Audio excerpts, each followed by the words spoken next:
SG Consultancy Services. Study MBBS in Russia, Philippines, Uzbekistan.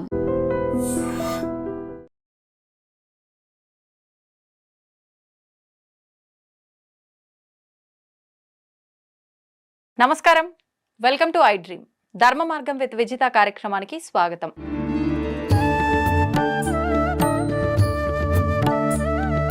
ప్రస్తుతం మనతో పాటు ఉన్నారు ప్రముఖ జ్యోతిష వాస్తు పండితులు బ్రహ్మశ్రీ అన్నవరపు తిరుపతి మూర్తి అవధాని గారు. ఇప్పుడు వారితో మాట్లాడదాం. నమస్కారం గురుగారు. ఓం శ్రీ మహాగణాధిపతయే నమః. గురుగారు, శివుడి విషయానికి వస్తే ఇప్పుడు కైలాసంలో ఉంటాడు అని అంటారు, శ్మశానంలో ఉంటాడని కూడా అంటారు. అసలు నిజంగా శివుడు శ్మశానంలో ఎందుకు ఉంటాడు? మరి శ్మశానంలో ఉంటే కైలాసంలో ఉన్నది ఎవరు? అది నిజమా అబద్ధమా? ఎందుకు ఉంటాడు అసలు శ్మశానంలో? వాగర్ధావివ సంపృక్తౌ వాగర్ధ ప్రతిపత్తయే జగతః పితరౌ వందే పార్వతీ పరమేశ్వరౌ. జగత్తు మొత్తానికి ఆయన ఆవిడ తల్లిదండ్రులు. ఇది మనం ఒప్పుకొని తీరవలసిన విషయం. అయితే నిజమే, మీరు అన్నమాట వాస్తవం. ఆయనకి చక్కటి కైలాసం ఉంది. ఎప్పుడు కూడా మంచు కురిచేసి తెల్లగా చల్లగా ఉంటుంది. భార్య పిల్లలు, చక్కటి సంతానం, చక్కటి సంసారం, ఏ చీకు చింత లేదు. సుఖంగా ఆయన అక్కడ ఉండొచ్చు. కానీ ఆయన అందరినీ వదిలేసి శ్మశానంలో ఎందుకు ఉంటాడు అని అంటే అమ్మా, రెండు కారణాలు. ఈ రెండు కారణాలు ఏమిటి అని మనం అర్థం చేసుకోగలిగి దాన్ని ఆచరించగలిగితే మనకు మోక్షం లభ్యమవుతుంది. తెలుసుకొని అర్థం చేసుకుంటేనే మోక్షం వస్తుంది. ఎట్లా? మనము ప్రతి చుట్ట కూడా ఏదన్నా కొంతమంది పిల్లలకి ఏదన్నా ఏడుస్తున్నారు బాగా అంటే గాలి వచ్చింది, ధూళి వచ్చింది అని అంటుంటాం కదా. ఇవి భూత ప్రేత పిశాచ గణాలు అని ఉంటాయి. ఈ భూత ప్రేత పిశాచ గణాలన్నీ కూడా శ్మశానంలో నివసిస్తూ ఉంటాయి. వాటి పనుల్లో ఏమిటి అంటే ఖచ్చితంగా గ్రామం మొత్తం తిరగాలి. గ్రామంలో ఎవరైతే కాస్త బలహీనతగా ఉన్నారో వాళ్ళని దెబ్బ కొట్టాలి, వాళ్ళకి ఇబ్బంది పెట్టాలి.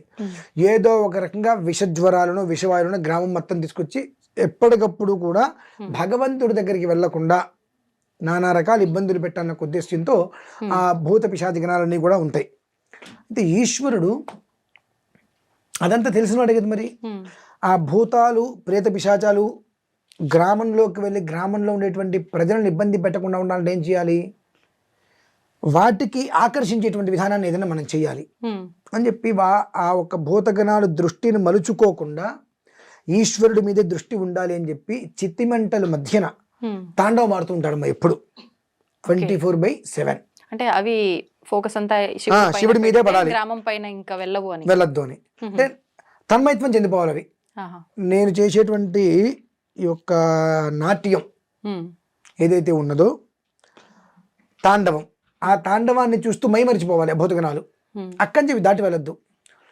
ఏ క్షణమైన ఈశ్వరుడు కన్ను మూసి ఒక్క క్షణం పక్కన కూర్చుందాం అనుకుంటే గోలగోల చేస్తూ ఊరి మీదకి వెళ్ళిపోతాయి అవన్నీ. కాబట్టి అందరూ బాగుండాలి, ఎవ్వరికి ఎలాంటి ఇబ్బందులు కలగద్దు అని చెప్పి మొదటి విధానంలో ఆయన శ్మశానంలో ఉంటాడు.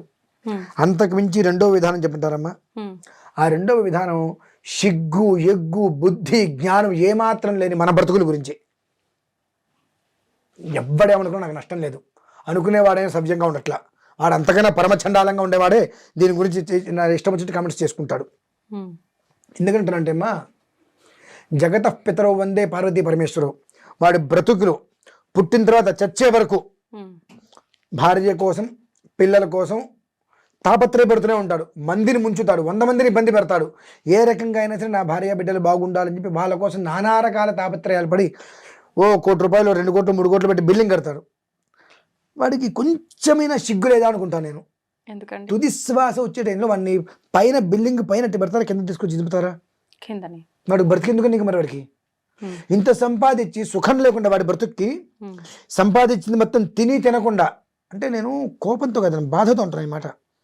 వాడి జన్మాంతము కడుపు కట్టుకొని వాడు తినకుండా నేను ఏదైనా తింటే నా పిల్లలకి ఏమన్నా తగ్గుతుందేమో అని చెప్పి వాడు తింటం మానేసి టయానికి బీపీలు షుగర్లు అల్సర్లు అన్ని వ్యాధులు వాడు తెచ్చుకొని ఇంత తిండికి ఎన్ని టాబ్లెట్లు వేసుకుంటూ భార్య బాగుండాలి పిల్లలు బాగుండాలని చెప్పి నానా రకాల కకృతి పడి అంత ఇల్లు కట్టి వాళ్ళకి సుఖంగా ఉండాలని పెడితే తుది శ్వాస విడిచేయడానికి వాడిని తీసుకొచ్చి కింద పడుకోబెట్టేస్తున్నారుగా. వాడు బ్రతికి సుఖం ఎక్కడుంది? ఇంకా అదొకటైంది, చనిపోయాడు. ఆత్మ శరీరం నుంచి బయటికి వెళ్ళిపోయింది. ఇక్కడ ఆత్మ అంటే ఎవరు తెలుసండి అసలు? ముందు ఎవరు? అక్కడక్కడ తిరిగేవి కదండి. ఆత్మ అంటే మనమే.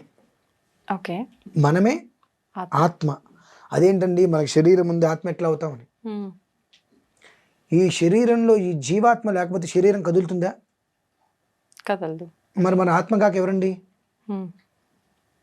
ధర్మం మాట్లాడుకుందాం. ఈ శరీరంలో ఈ జీవాత్మ అనేటువంటిది ఉన్నది కనుకనే మనం నడుస్తున్నాము, తిరుగుతున్నాం, పరిగెడుతున్నాం, చేతులు తిప్పుతున్నాం. అదే జీవాత్మ లేకపోతే శరీరం అనేటువంటి ఏమవుతుంది?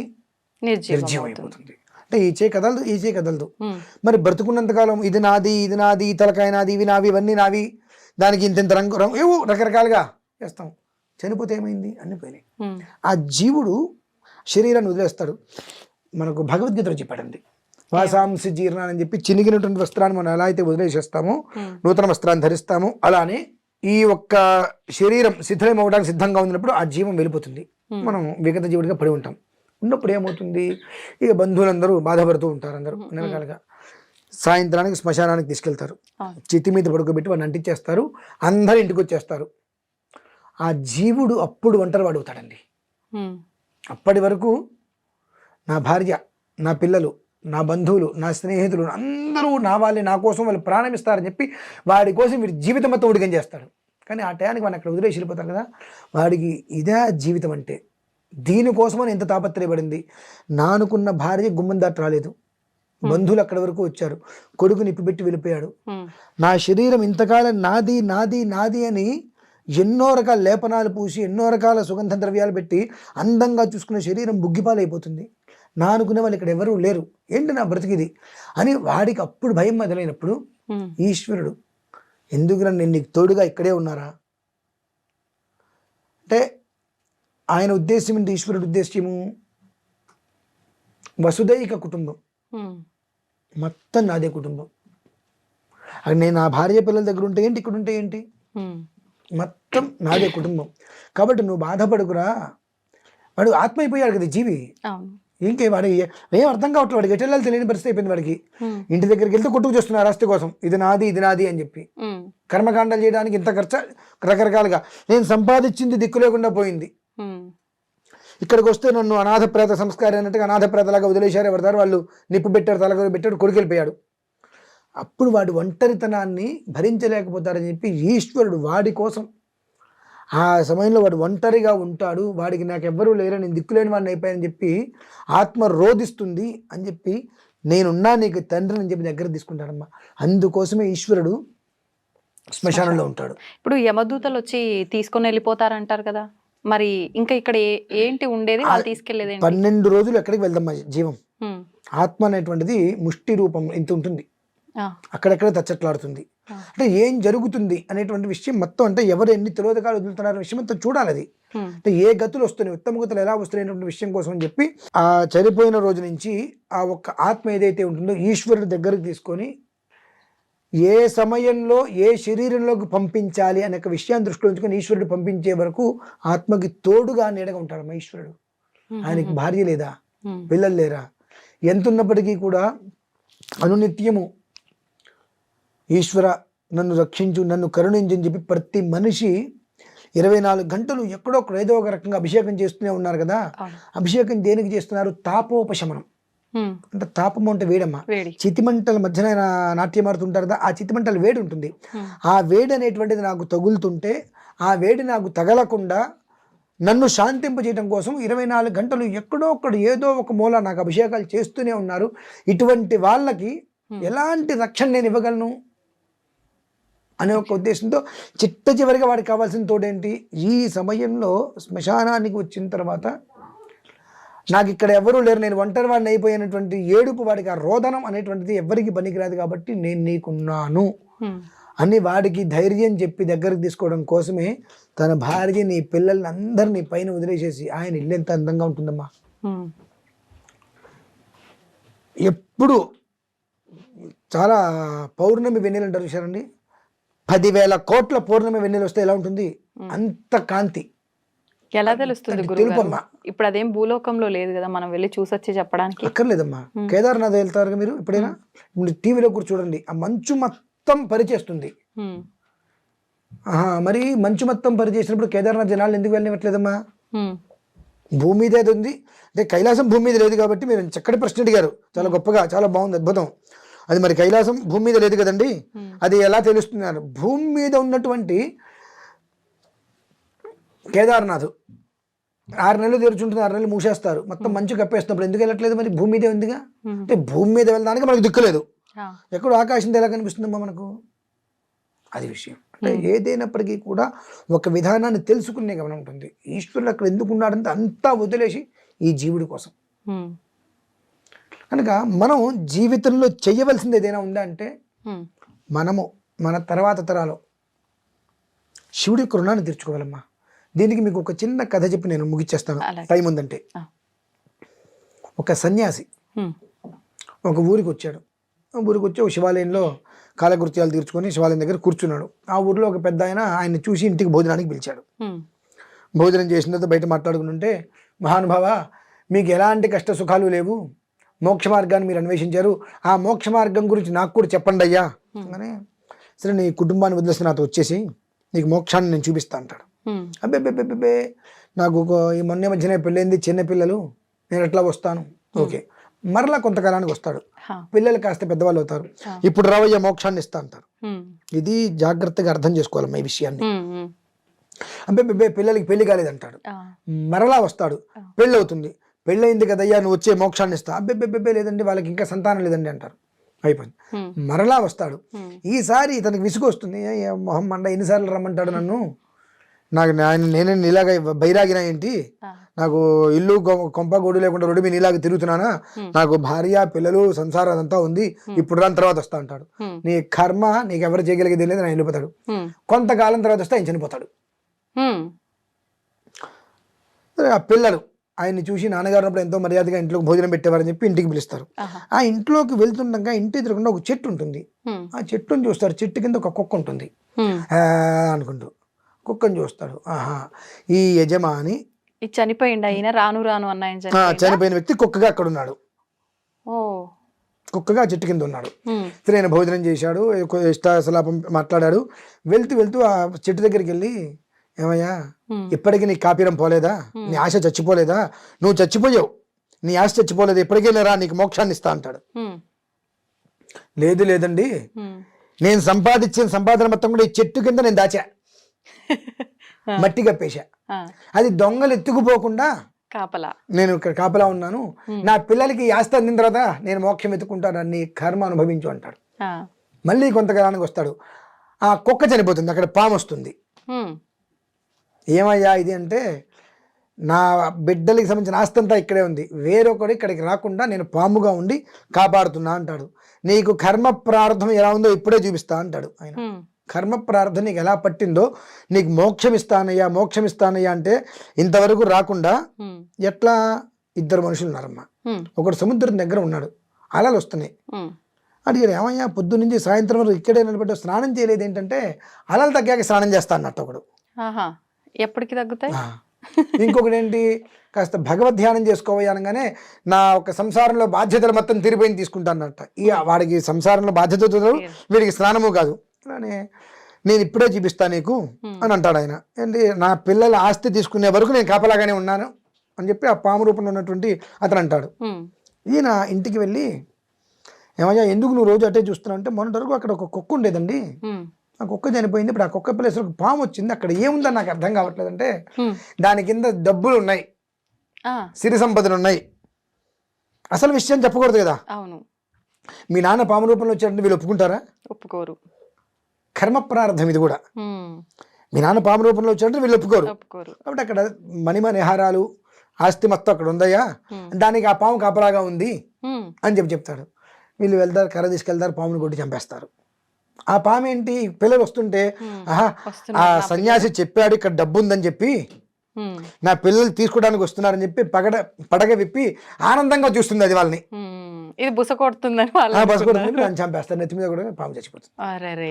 సొంత పిల్లల చేతిలోనే ఆఖరికి.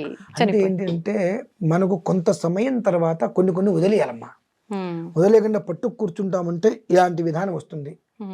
అంటే దీన్ని అనుసరించి మనకు ఎందుకు ప్రతి చోట మోక్షం భగవద్ ధ్యానం చేయండి అని అంటారంటే, కొంత సమయం తర్వాత కొన్నిటిని మనం విడిచేయాలి. విడచకపోతే మనకు చివరికి అధోగతి అలానే పడుతుంది. అంటే వచ్చే మోక్షాన్ని కూడా మనం ఎవ్వరు ఎంత చెప్పినా ఆ మోక్షాన్ని కూడా పొందే స్థితి, పొందలేని స్థితి. అవును. ఆ పొందలేని స్టేజిలో కూడా నువ్వు చనిపోతే నీ ఆత్మని భగవంతుడి దగ్గర తీసుకొని నీకు మోక్షాన్ని ఇస్తాడమ్మా. అయినా మనం చేసుకున్న కర్మలు ఎన్నో ఉంటాయి కదా గురుగారు, అవన్నీ తీరకుండా మోక్షం ఎలా పొందుతారు? ఎందుకు భగవంతుడు ఆయన అలా అడిగాడు? ఆయన ఏ కర్మలు చేసుకోలేదా, పాపం గాని పుణ్యం గాని? ఎవరమ్మా?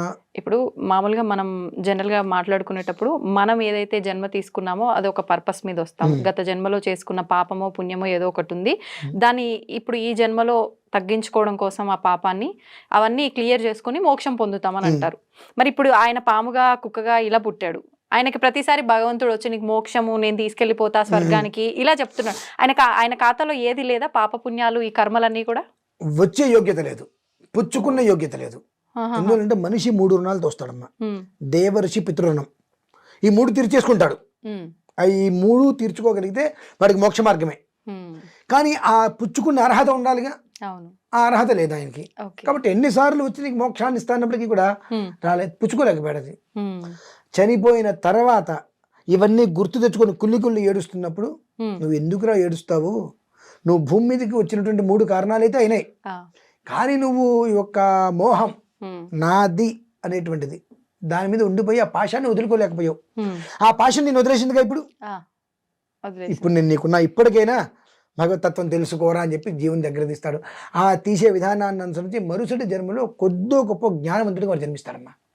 అది విషయం. ఇప్పుడు మళ్ళీ సేమ్ కుటుంబంలో జన్మిస్తారా? ఎక్కడొక్కడ జన్మిస్తాడు.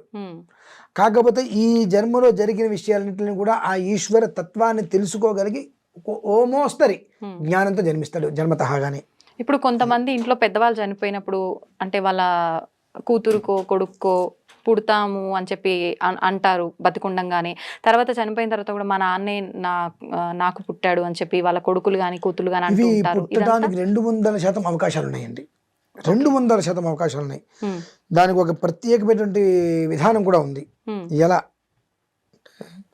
మీ మీద నాకు కక్ష ఉందనుకోండి, మీ మీద నాకు కక్ష ఉంది, ఏ రకంగానే నేను మీ మీద కక్షను తీర్చుకోలేకపోతున్నా, కనుక నేను చనిపోయిన తర్వాత మీ ఇంట్లో పుట్టి ఆ కక్షను ఆ రకంగా తీర్చుకుంటా.